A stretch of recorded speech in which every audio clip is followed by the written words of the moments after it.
တော့ကျွန်တော်တို့ပြပြအားလိုက်ခွဲမှာဖွင့်မဲ့မုံဆိုင်ကိုစောင့်နေတာဖြစ်ပါတယ်ခင်ဗျာမုံဆိုင်ကလည်းဖွင့်ဖို့အချိန်ကတော်တော်လေးလိုပါသေးတယ်ခင်ဗျာပြပြကစိတ်ပြက်လက်ပြက်နဲ့စောင့်ဆိုင်နေပါတယ်ခင်ဗျာ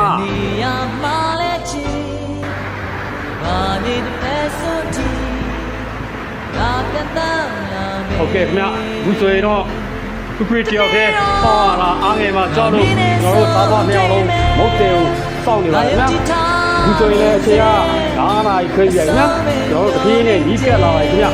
ပြပြမုတ်သားကိုနီးကပ်လာပါခင်ဗျာ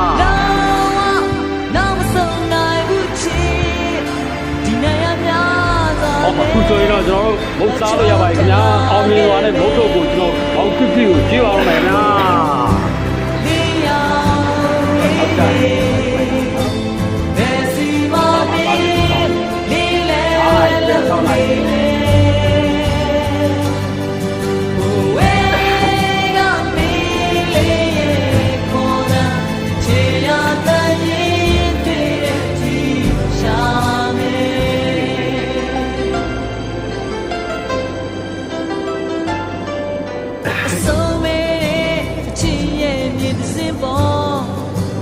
ငါရဲ့ညော်လင့်တဲ့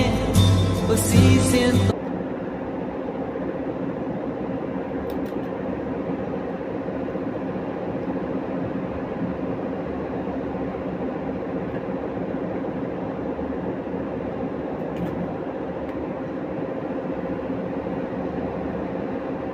ှိတော့ပါလား